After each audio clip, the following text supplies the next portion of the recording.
Middle east में चल रही जंग का आज 19वां दिन है। युद्ध थमने के बजाय और विध्वंसक होता जा रहा है।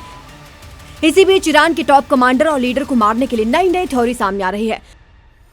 खबर है मोसाद के निशाने पर अब ईरान के नए सुप्रीम लीडर मुस्तफा खामेनेई हैं, जिसका प्लान तैयार कर लिया गया है।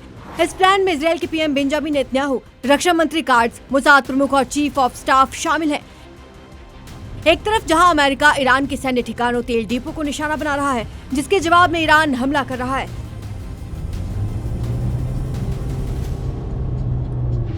वहीं दूसरी तरफ इजरायल युद्ध के साथ साथ शैडो वॉर की रणनीति पर काम करता दिख रहा है।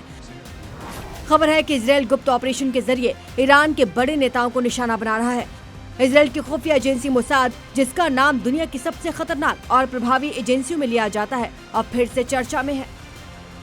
खबर है कि सुरक्षा परिषद के सचिव अली लारिजानी की मौत के पीछे मोसाद का ही हाथ है।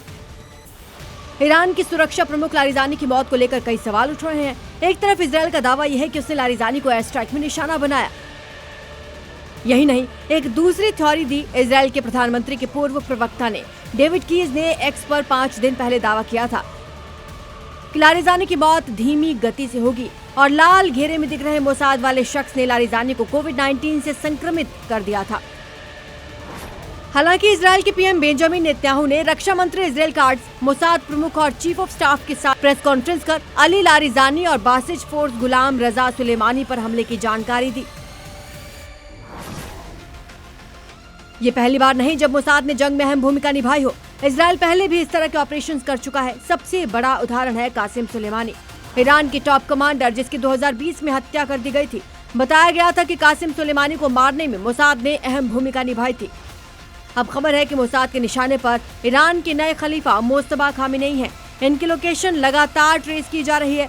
इजरायल की सेना साफ कह चुकी है, मुस्तफा खामेनेई कहीं भी छिपे होंगे, उन्हें ढूंढ कर मार गिराएंगे। इसके लिए मोसाद ने प्लानिंग शुरू कर ली है। हालांकि ईरान, इजरायल और अमेरिका को ये चेतावनी दे चुका है कि अगर मुस्तफा को एक खरोच भी आई तो अंजाम बुरा होगा। हालांकि इजरायल और अमेरिका दावा कर चुके हैं कि हमले में मुस्तफा खामेनेई बुरी तरह से घायल हुए थे। यही नहीं, खबर तो ये भी आई थी कि इलाज के लिए ईरान के नए सुप्रीम लीडर को रूस भेज दिया गया है, यानी ईरान के नए खलीफा सुरक्षित हैं।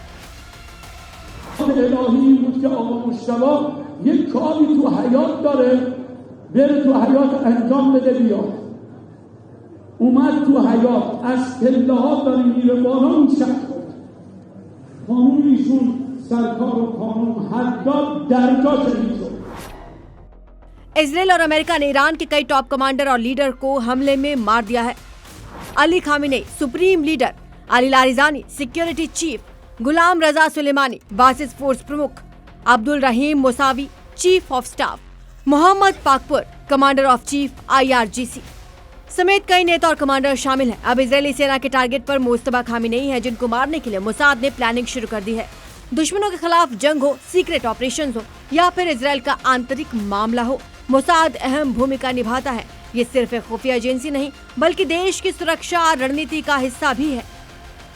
मोसाद का काम दुश्मन देशों, संगठनों या गतिविधियों के बारे में जानकारी इकट्ठा करना, जरूरत पड़ने पर विदेशों में रहकर विशेष मिशन चलाना, आतंकवादी संगठनों पर नजर रखना और उनके हमलों को रोकना है।